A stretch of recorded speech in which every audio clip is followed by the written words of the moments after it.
Episode 6 की शुरुआत में दिखाया जाता है कि फैंग लैंग पैड लेकर शाओची की तरफ बढ़ता है। शाओची इससे काफ़ी घबरा जाती है क्योंकि उसे नहीं पता होता कि फैंग अब क्या करने वाला है। फैंग शाओची को बेल्ट की मदद से कंबलों के साथ कस के बांध देता है और उससे कहता है कि अब तुम लात मारकर इन्हें नहीं गिरा पाओगी, और वहाँ से चला जाता है। शाओची खुद को मिडनाइट में फ्री कर लेती है और फैंग के कमरे की तरफ बढ़ती है, लेकिन जैसे ही वो गेट खोलने वाली होती है तभी उसे ज़ोरों से करंट लगता है क्योंकि फैंग ने अपने कमरे के दरवाजे पर इलेक्ट्रिक नॉब्स लगाए होते हैं। शाओची अपने रूम में वापस चली जाती है और फैंग हंसने लगता है। नेक्स्ट मॉर्निंग जब शाओची उठती है तो वो देखती है कि फैंग वहाँ पर नहीं है, लेकिन फैंग उसके लिए ब्रेकफास्ट बनाकर जाता है और एक नोट भी छोड़कर जाता है जिस पर लिखा होता है कि ब्रेकफास्ट करने के बाद वो अपने घर चले जाए। शाओची जब अपने घर जाती है तो वो काफ़ी अपसेट होती है। उसकी टर्टल फ्रेंड शाओबो उससे पूछती है कि लास्ट नाइट क्या हुआ और उसने हार्मोन एलिमेंट कलेक्ट किया या नहीं। शाओची उसे बताती है कि उसका मिशन फिर से फेल हो गया और वो हार्मोन एलिमेंट को कलेक्ट नहीं कर पाई। तो शाओबो उसे सजेस्ट करती है कि फैंग काम करता है और काफ़ी बिजी रहता है, जिसकी वजह से वो तुम्हें टाइम नहीं दे पाता। अगर तुम भी उसके ऑफिस में काम करने लगो तो तुम्हें उसके क्लोज रहने का मौका मिलेगा। शाओची को भी ये आइडिया पसंद आता है। नेक्स्ट मॉर्निंग वो फैंग के ऑफिस में पहुंचती है। शाओची फैंग के साथ फ्लर्ट करने लगती है, तभी फैंग को गुस्सा आ जाता है और वो अपने असिस्टेंट हान को बुलाता है, लेकिन हान साइड में छिप जाता है। शाओची से इरिटेट होकर फैंग उसे वॉल पर पिन करता है और उससे पूछता है कि आखिर तुम्हें मुझसे क्या चाहिए, और उसे खुद को जॉब देने के लिए कहती है। फैंग उसे मना कर देता है तो शाओची कहती है कि तुमने मुझे कहा था तुम मुझे कंपेंसेट करने के लिए कुछ भी करोगे। तो फैंग मान जाता है और उसे जॉब दे देता है, लेकिन उसे 3 रूल्स बताता है। पहला रूल कि तुम्हें जो भी काम दिया जाएगा तुम्हें वो करना होगा। रूल नंबर 2, तुम्हें मेरी सारी बातें माननी होंगी। और नंबर 3, तुम ऑफिस में किसी को भी नहीं पता होगी कि तुम मेरी एक्स गर्लफ्रेंड हो। शाओची सारे रूल्स को एक्सेप्ट कर लेती है और वहाँ से खुशी से नाचती हुई बाहर निकलने लगती है कि तभी फैंग उसे देख लेता है और उसे पता चल जाता है कि वो चोट लगने का नाटक कर रही थी और असल में उसे कोई भी चोट नहीं लगी थी। शाओची वहाँ से भाग जाती है। नेक्स्ट डे शाओची ऑफिस जाने के लिए तैयार होती है। असिस्टेंट हान जब फैंग को रिसीव करने के लिए आते हैं तो शाओची उसकी कार में जाकर बैठ जाती है और उससे पूछती है कि मैं कैसी लग रही हूँ। तो फैंग उससे कहता है कि तुम मेरी एम्प्लॉय हो। तो शाओची कहती है कि हाँ मैं तुम्हारी असिस्टेंट हूँ, लेकिन मैं कोई रूल तो नहीं तोड़ रही हूँ। तो फैंग उससे कहता है ठीक है, मैं एक और रूल ऐड करता हूँ कि तुम मुझसे 10 मीटर की दूरी पर रहोगी, और इस बात पर शाओची भी अग्री करती है। तो फैंग उसे गाड़ी से उतारकर और वहीं छोड़कर चला जाता है। शाओची बेचारी पैदल चलते चलते ऑफिस पहुंचती है। जब वो ऑफिस पहुंचती है तो सपना देखने लगती है कि वो बहुत अच्छे से काम कर रही है, जिससे फैंग उससे इम्प्रेस हो गया है और उसके काफ़ी क्लोज आ गया है और उसे किस भी करने वाला है। लेकिन तभी असिस्टेंट हान उसका ये सपना तोड़ देते हैं और उसे उसके बैठने के लिए सीट दिखाते हैं। शाओची देखने लगती है कि उसकी सीट फैंग के ऑफिस से काफ़ी दूर है। वो असिस्टेंट हान से रिक्वेस्ट करती है कि प्लीज़ मेरी सीट चेंज कर दो। असिस्टेंट हान फैंग के पास जाते हैं और उसे बताते हैं कि शाओची को जो सीट दी गई है वो उसे पसंद नहीं है।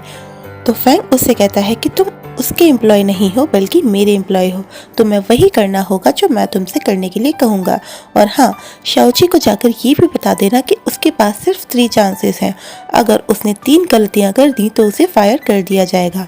असिस्टेंट हाँ शाओची के पास जाते हैं और उसे बताते हैं जो भी फैंग ने कहा। तो शाओची सुनकर काफ़ी अपसेट होती है। असिस्टेंट हाँ शाओची को कुछ पेपर्स प्रिंट करने के लिए देते हैं। जब शाओची प्रिंटर के पास जाती है तो उसे समझ नहीं आता कि वो प्रिंटर को कैसे यूज़ करे, तो वो परेशान हो जाती है और अपना मुंह ही प्रिंटर पर रख देती है और उसी के प्रिंटआउट्स निकाल लेती है। फैंग उसे ये सब करते हुए देख लेता है। फैंग शाओची के पास जाता है और उससे कहता है कि तुमने पेपर और इंक को वेस्ट कर दिया, इसलिए तुमसे एक गलती हो चुकी है, आगे तुम केयरफुल रहना। शाओची काफ़ी परेशान हो जाती है। जब फैंग वहाँ से जाने लगता है तो उसकी नज़र पड़ती है उन पेपर्स पर जिस पर शाओची ने अपना फेस ही प्रिंट कर दिया था। अगले सीन में फैंग को कॉन्फ्रेंस रूम में दिखाया जाता है, जहां शाओची पेपर्स लेकर आती है और सभी को देती है, लेकिन गलती से वो गलत पेपर सबको दे देती है। बोर्ड ऑफ मेंबर्स फैंग को बताते हैं कि उनका जो लास्ट प्रोडक्ट था वो काफ़ी बड़ा फ्लॉप गया है और लोगों को वो पसंद नहीं आ रहा है, उसके काफ़ी नेगेटिव रिव्यूज़ भी हैं। तो फैंग उन लोगों से कहता है कि इतने कम समय में इतनी ज़्यादा नेगेटिव रिव्यूज मिलना इम्पॉसिबल है, जरूर इसमें कंपनी के ही किसी मेंबर का हाथ होगा। तब फैंग कॉन्फ्रेंस रूम से निकलकर अपने ऑफिस की तरफ जा रहा होता है। शाओची भी उसके पीछे पीछे आती है, तो फैंग उसे डिस्टेंस मेंटेन करने के लिए कहता है। जब फैंग अपने ऑफिस में पहुंचता है तो शाओची उसकी तारीफ करने लगती है और डांस करने लगती है, जिसे देखकर फैंग और असिस्टेंट हान काफी शॉक्ड हो जाते हैं। शाओची फैंग से कहती है कि तुम बहुत अच्छा काम कर रहे हो। अब फैंग शाओची से कहता है कि तुम्हारे पास कुछ ज़्यादा ही टाइम है, तो अब तुम्हें भी ऑफिस में कुछ काम करना पड़ेगा। शाओची कंफ्यूज हो जाती है, उसे समझ नहीं आता कि फैंग किस बारे में बात कर रहा होता है। जब शाओची बाहर निकलती है तो हमें दिखाया जाता है कि सभी लोग शाओची से कुछ ना कुछ काम करा रहे होते हैं, जिन्हें करके वो काफ़ी थक जाती है और थक कर अपने ही टेबल पर सो जाती है। उसे सोते हुए फैंग देख लेता है। फैंग शाओची से कहता है कि तुम्हारी दूसरी गलती भी तुम कर चुकी हो, अगर तुमने एक और गलती की तो तुम्हें ऑफिस से निकाल दिया जाएगा। शाओची अलर्ट हो जाती है और भागकर काम करने लगती है। फैंग अपने आसपास देखता है कि सभी लोग बहुत ही मन लगाकर काम कर रहे हैं। तभी असिस्टेंट वहाँ आता है और उसे पूरी रिपोर्ट देता है और उसे कहता है कि आपको क्या लगता है कि इन सब के पीछे किसका हाथ होगा। जिसने भी ये काम किया है जरूर उसने आपसे बदला लेने के लिए ऐसा किया होगा।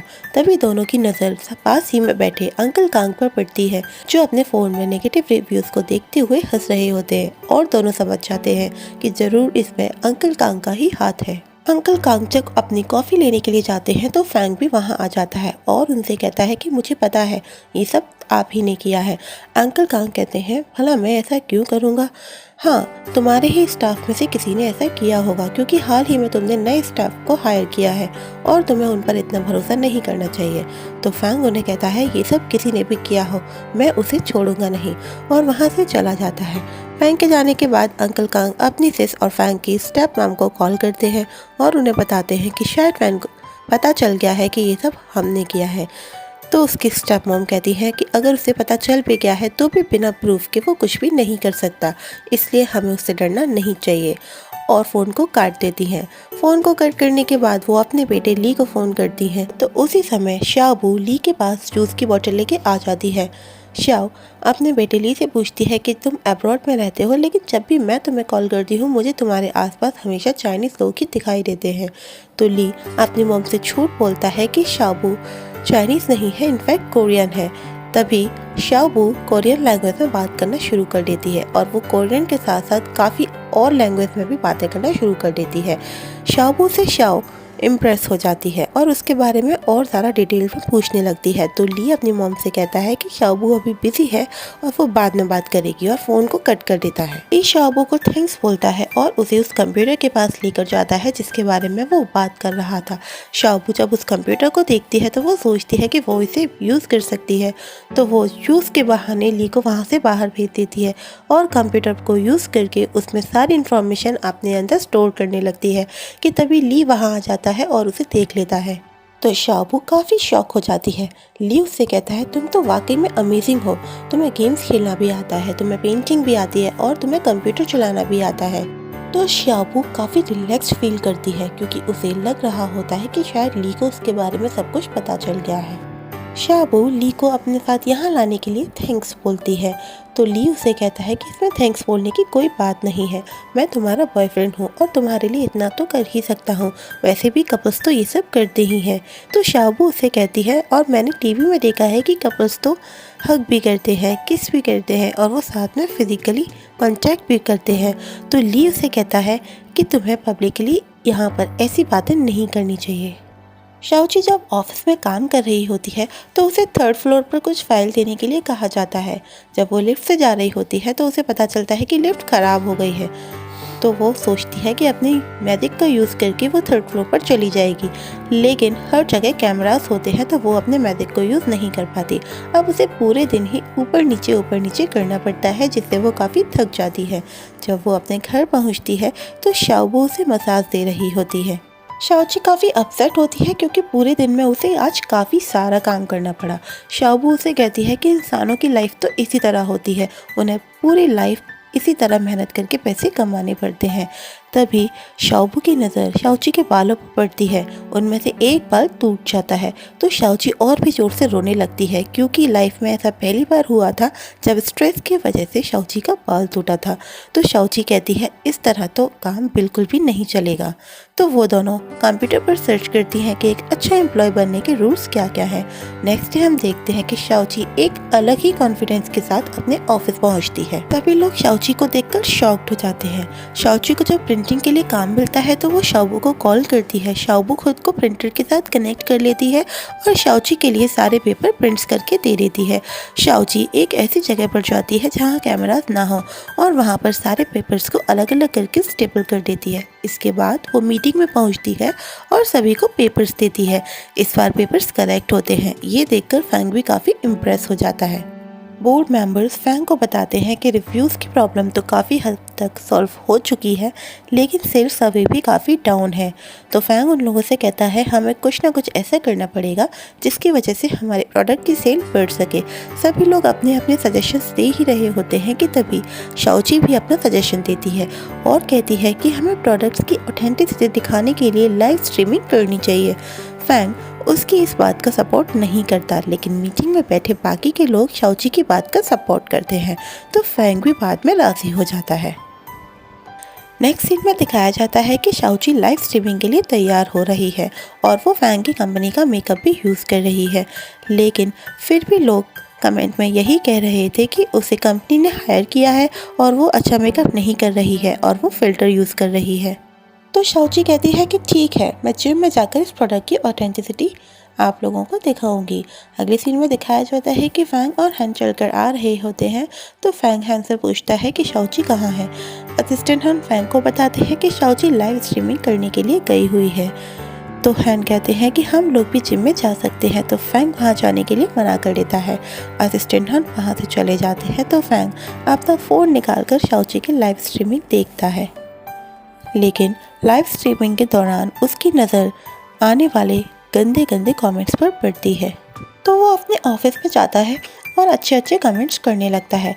उसके साथ ही हम देखते हैं कि शाओबू और मिस चाय भी अच्छे अच्छे कमेंट्स करने लगते हैं और जो लोग खराब कमेंट कर रहे थे उनको अच्छे से जवाब भी देते हैं। शाओची को जिम करते हुए दिखाया जाता है, जिससे उसे काफ़ी पसीना आता है, लेकिन इसके बाद भी लोग उसकी बात मानने के लिए तैयार नहीं होते हैं कि उसने वाकई में मेकअप यूज़ किया है और कोई भी फ़िल्टर यूज़ नहीं किया है। तो वो लोगों से कहती है कि ठीक है, अब मैं आप लोगों को पूल में जाकर दिखाऊंगी। वो पूल में कूद जाती है और लोगों से कहती है कि मेरा मेकअप बिल्कुल परफेक्ट है। इट मीन्स कि इस कंपनी का मेकअप खराब नहीं है और स्मश नहीं होता। तभी हम देखते हैं कि शाओची के पैर में अचानक ही दर्द होने लगता है और वो डूबने लगती है। तभी वहाँ से फैंग गुजरता है और वो शाओची को डूबते हुए देख लेता है और उसे बचाने के लिए उसकी तरफ दौड़ता है और वो भी पानी में कूद जाता है और यहीं पर एपिसोड 6 ख़त्म हो जाता है। तो आपको ये एपिसोड कैसा लगा मुझे कमेंट बॉक्स में ज़रूर बताइएगा।